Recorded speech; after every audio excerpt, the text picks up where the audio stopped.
Hello students, good morning. मैं जवलक Khan from Goal Point coaching institute Valsad. वैसे हमारी ऑफलाइन क्लासेस वलसाड़ में चलती है, लेकिन लॉकडाउन की सिचुएशन में ऑफलाइन क्लासेस चलाना पॉसिबल नहीं हो पा रहा है, तो हम लोगों ने डिसाइड किया है कि हम लोग आपको ऑनलाइन क्लासेस प्रोवाइड करवाएंगे तीनों सब्जेक्ट की, पीसीएम की। ठीक है।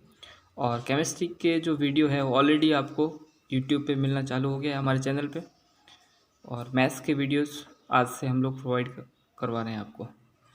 ठीक है। तो सबसे पहले स्टैंडर्ड ट्वेल्थ का मैथ्स स्टार्ट कर रहे हैं हम। Mathematics chapter number 5 differentiation start कर रहे हैं। ठीक है। कौन सा चैप्टर? चैप्टर नंबर आपका 5 डिफ्रेंशिएशन। सबसे पहले अपन बात कर लेते हैं इसका वेटेज क्या है एग्ज़ाम में। ठीक है। तो आपको वैसे पता ही है, आपका एमसीक्यू सिस्टम है। 2 मार्क्स, 3 मार्क्स एंड 4 मार्क्स।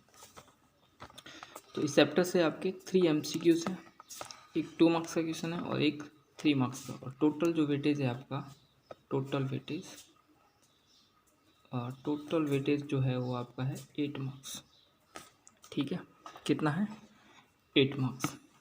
ये आपका वेटेज है। इस चैप्टर में सबसे पहले आपका फर्स्ट टॉपिक है कंटिन्यूटी। ठीक है। बट कंटिन्यूटी को अपन यहाँ पे डिस्कस नहीं करूँगा मैं, क्योंकि उसमें लिमिट का कॉन्सेप्ट है। तो पहले मैं डेरिवेटिव कंप्लीट करूँगा एंड देन कंटिन्यूटी पे आऊँगा। ठीक है। तो स्टार्ट करते हैं अपन डिफरेंशिएशन।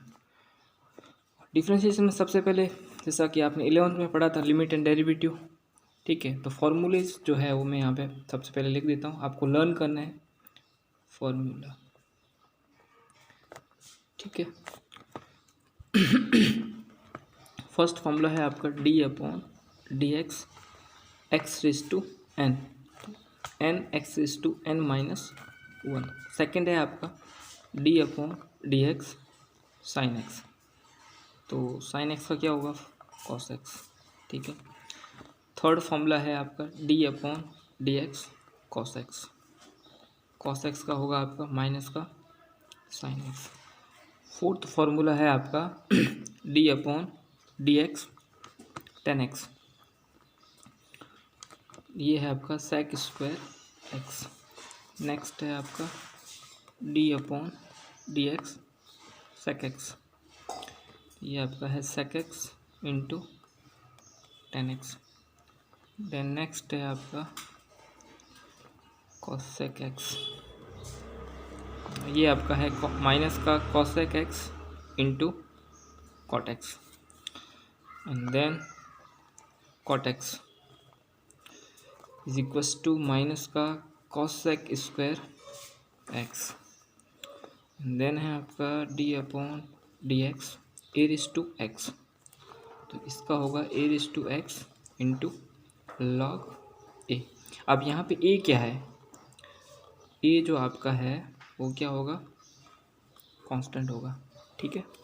नेक्स्ट फॉर्मूला है आपका d/dx, एक्सपोनेंशियल फंक्शन है e⁻x, e⁻x का e⁻x ही होगा। नेक्स्ट फॉर्मूला है आपका d/dx log x, तो log x का होगा आपका 1/x। ठीक है। नेक्स्ट फॉर्मूला है आपका d/dx कांस्टेंट, तो कांस्टेंट का क्या होगा आपका 0। ठीक है। के क्या है यहाँ पे? के जो है कांस्टेंट, तो ध्यान रखना कांस्टेंट फंक्शन का डेरिवेटिव हमेशा क्या होगा? 0। अब कौन से कांस्टेंट फंक्शन है, कौन से वेरिएबल फंक्शन है, उसकी मैं बात करूंगा अभी, है ना, थोड़ी देर में।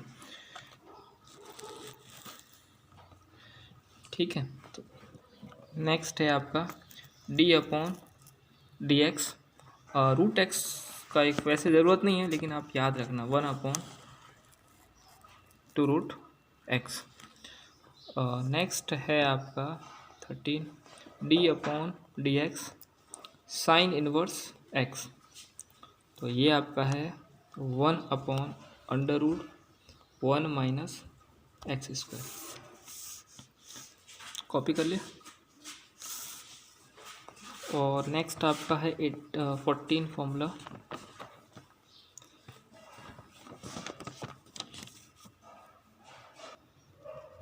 नेक्स्ट है आपका 14 D upon D X cos inverse x -1 upon under root 1 minus x square 15 D upon D X tan inverse X, ये होगा आपका 1 upon 1 plus X square. And then next है D upon D X cot inverse x -1 upon 1 plus X square. 17 है आपका D upon D X sec inverse x 1 upon mod x under root x square -1, ये mod है, ध्यान रखना। Next है आपका D upon D x cosec inverse x -1 upon mod x under root x square -1, ठीक है।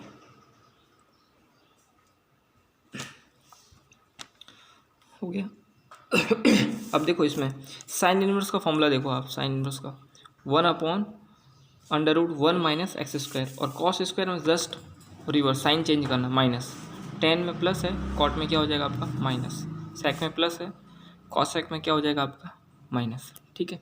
तो 18 फॉर्मूले हैं, तो ये आपको याद होने चाहिए, इसके बिना अपन डेरिवेटिव नहीं पढ़ सकते।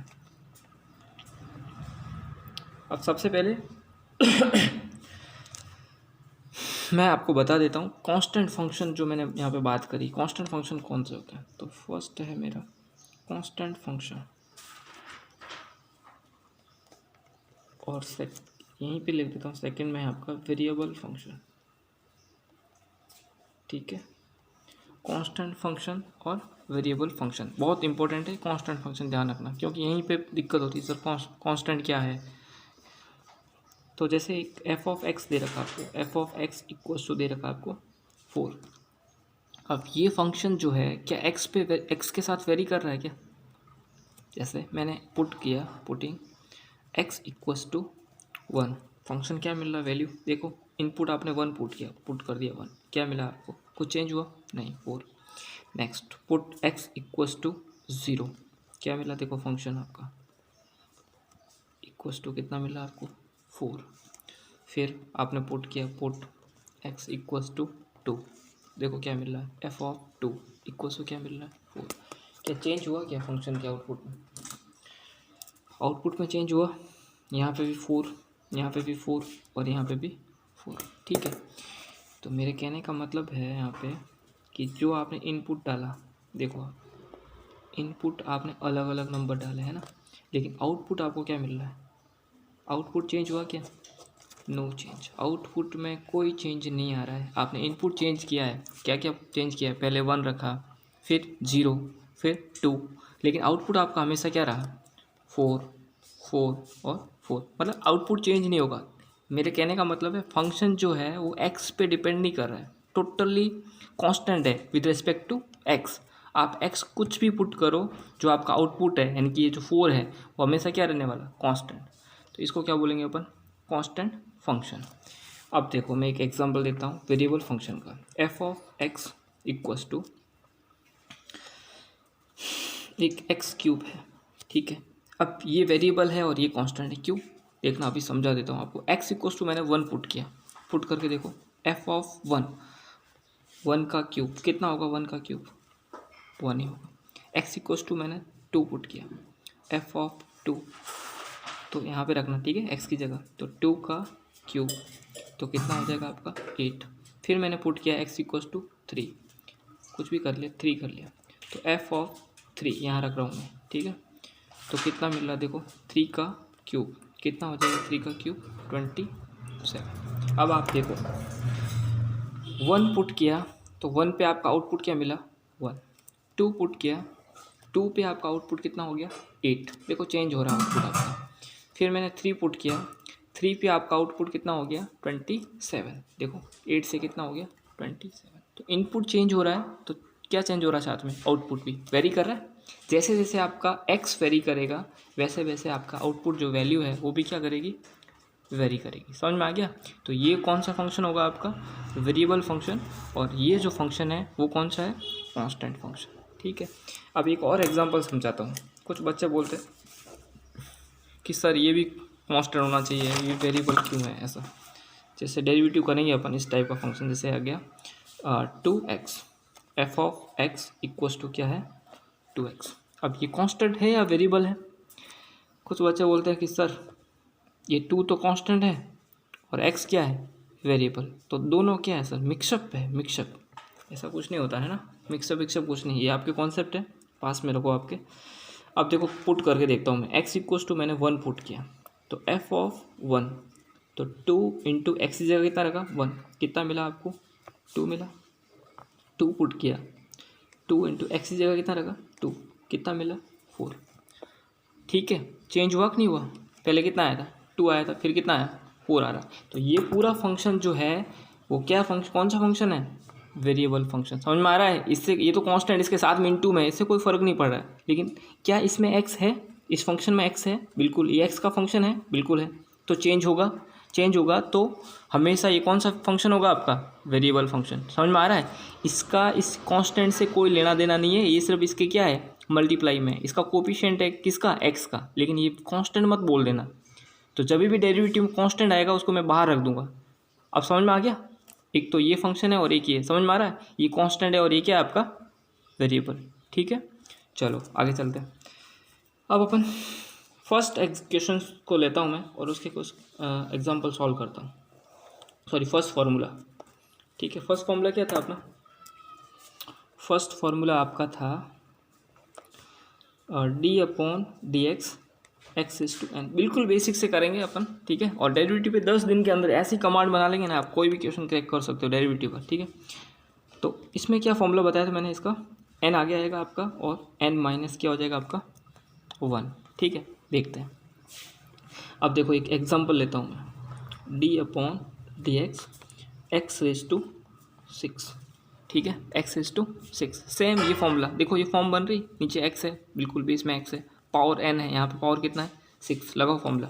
6 आपका आगे आ जाएगा और एक पावर कम कर दोगे, 6 माइनस क्या कर दोगे 1, तो कितना मिल रहा है, तो ये कितना हो जाएगा आपका 5। समझ में आ रहा है। नेक्स्ट d/dx x/10, कुछ भी ले लेता, 10 ले लिया। अब वापस यही फॉर्म बन रही। ठीक है, फॉर्म बन रही, समझ में आ रहा है। तो वापस n आगे आ जाएगा, 10 आगे आ जाएगा, एक कम करेंगे तो 10 माइनस 1, तो 10 और ये कितना हो जाएगा आपका 9। ठीक है, नेक्स्ट d/dx। अब देखो d/dx और अपन, अब मैं एक ले लेता हूँ x⁵3/2। अब इसका डेरिवेटिव कैसे करेंगे, वैसे ही n आगे आ जाएगा, यानी कि 3/2 आपका आगे, एक पावर कम करेंगे, यानी कि 3/2 माइनस का 1। ठीक है, अब इसको सॉल्व नहीं करना आता बच्चों को, वही किया मैंने। देखो पावर को क्या ले लिया, आगे ले लिया, और एक क्या कर दिया, कम कर दिया। ठीक है,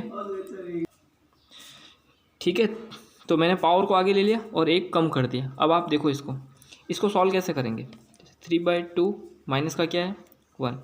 अब इसको एलसीएम लेना नहीं आता बहुत सारे बच्चों को, तो देखो इसके नीचे क्या है 1 है, क्रॉस मल्टीप्लाई कर दो 3 हो जाएगा, इसका इधर करेंगे तो 2 हो जाएगा, नीचे दोनों का इंटू कर देंगे, कितना हो गया 2। क्रॉस मल्टीप्लाई करना है, नीचे दोनों का इंटू, तो 3 माइनस 2 कितना हो जाएगा 1, कितना आया 1/2।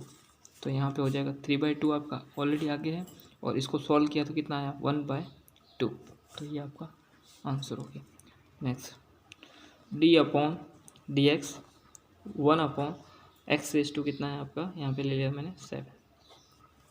अब कैसे करोगे, बहुत सारे बच्चे कर देते हैं, सर ने बताया था x⁵n वाली फॉर्म आ गई है, 7 को आगे लेंगे, एक कम करेंगे तो कितना हो जाएगा 6। नहीं भाई, x⁵n वाला फॉर्मूला है ना, ये कहाँ पे है, ये फॉर्म है क्या, ये फॉर्म नहीं है। देखो ये 1 है, यहाँ पे क्या है x⁵ सीधा n था, लेकिन यहाँ पे 1, न्यूमरेटर और डिनोमिनेटर दोनों अलग अलग। यहाँ पे देखो, तब आपको डायरेक्ट आप नहीं कर सकते हो, आपको इस स्टैंडर्ड फॉर्म में इसको लाना पड़ेगा। और इसको स्टैंडर्ड फॉर्म में कैसे लाते हैं, वैसे आपको सबको पता होना चाहिए, बहुत बेसिक चीज़ है। जब ये ऊपर आएगा तो इसकी जो पावर है प्लस में है, ऊपर आके क्या हो जाएगी आपकी पावर माइनस में। समझ में आया? अगर माइनस में होती तो ऊपर आके क्या हो जाती प्लस में। समझ में आ गया? अब देखो, अब वापस x/n फॉर्म बन गई। x/n n कहाँ लाना, आगे लाना, यानी कि -7 कहाँ आ जाएगा, आगे आ जाएगा। एक कम कर दोगे तो -7 और माइनस का क्या हो गया आपका 1। तो ये -7 और माइनस का 7 और माइनस का 1। कुछ लोग -6 लिख देते हैं, ठीक है। एक कम किया सर, एक कम किया तो नेगेटिव में जाओगे, नेगेटिव में से एक और नेगेटिव माइनस किया तो कितना हो जाएगा -8, ठीक है। एक और ले लेता हूँ इसका एग्जांपल, d/dx 1/x/4/5, ठीक है। सबसे पहले मैंने बता दिया, नीचे से ऊपर ले आओ स्टैंडर्ड फॉर्म में, यानी कि ऊपर आएगा तो माइनस का 4 क्या हो गया आपका 5, ठीक है। अब देखो वापस यही फॉर्म बन गई x/n। यहाँ पे देखो x/n दिख रहा है, n आगे ले लेंगे, यानी कि n क्या है -4/5, ये आगे ले लिया मैंने, और एक कम कर देंगे, यानी कि -4/5 माइनस का क्या करेंगे 1। वापस इसको सॉल्व कैसे करना मैं यहाँ पे साइड में सॉल्व करके दिखा देता हूँ, देख लो इधर, -4/5 माइनस का 1/5, इसके नीचे कुछ नहीं 1 है, क्रॉस मल्टीप्लाई करो इसका इधर -4, इसका इधर करेंगे तो -5 आ जाएगा, दोनों का नीचे इंटू कर दो, 5 1 5, तो कितना हो गया -9/5। बहुत सारे बच्चों को नहीं आता ये, ठीक है, आता है तो अच्छी बात है। -9 क्या हो गया आपका 5, ठीक है। तो ये फर्स्ट फॉर्मूला हो गया। उसके बाद अपन फॉर्मूला लेते हैं सेकंड वाला, सॉरी सेकंड वाला नहीं लूँगा मैं, ये वाला फॉर्मूला, ये 8 फॉर्मूला, ठीक है, a⁻x का। इसको सॉल्व कैसे करते हैं देखो, जैसे एक एग्जांपल लेता हूँ मैं,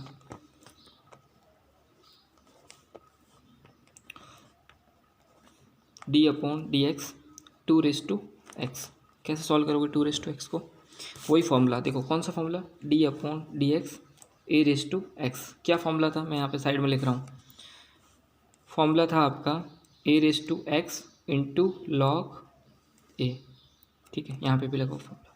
तो ये हो जाएगा आपका, देखो एक ही जगह मैंने बताया एक कांस्टेंट है, मैंने बोला था यहाँ पे ए क्या होगा आपका कांस्टेंट, ए कांस्टेंट, यहाँ पे कांस्टेंट क्या है 2 है कि नहीं, देखो कंपेयर करके देख लो, ए की जगह 2 है, ऊपर क्या है, ऊपर हमेशा x ही रहेगा, तो लगा लो फॉर्मूला। तो यहाँ पे 2⁻x इंटू लॉग ए कितना आपका 2, ठीक है। नेक्स्ट d/dx 3⁻x, डेरिवेटिव करो तो 3⁻x इंटू लॉग, और यहाँ पे क्या आएगा आपका 3, ठीक है। नेक्स्ट d/dx 10⁻x, वही फॉर्मूला वापस 10⁻x, ए कितना है 10 है, तो log 10 हो गया।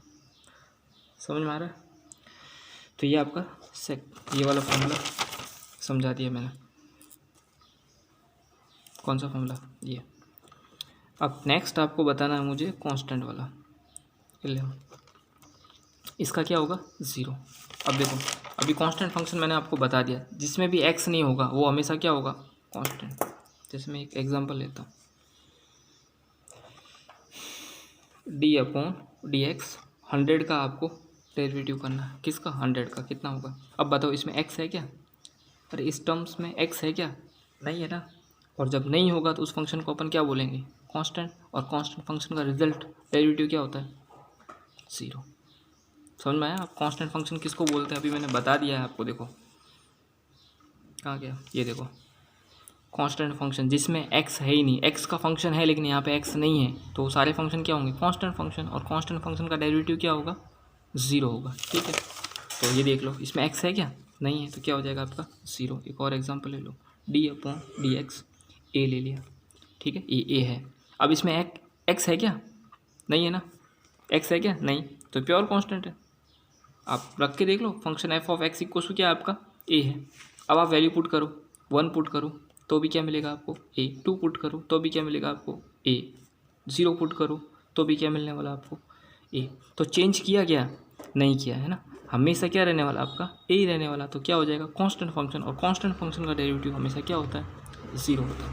नेक्स्ट d/dx 81, बताओ ये कांस्टेंट है कि नहीं, इसमें x है क्या, नहीं, तो क्या हो जाएगा आपका 0। Next D upon D x मैंने ले लिया एम। बताओ कांस्टेंट है कि नहीं है? अरे कांस्टेंट है तो कांस्टेंट का डेरिवेटिव क्या हो जाएगा? 0। Next D upon D x, यहाँ पे ले लिया मैंने पाई कांस्टेंट है, एक्स है क्या? नहीं, तो कितना हो जाएगा? 0। ठीक है। तो नेक्स्ट जो इसके आगे से मुझे बेसिक क्वेश्चंस करने हैं वो नेक्स्ट वीडियो में मैं डिस्कस करूँगा। ठीक है, बात करूँगा। चलो।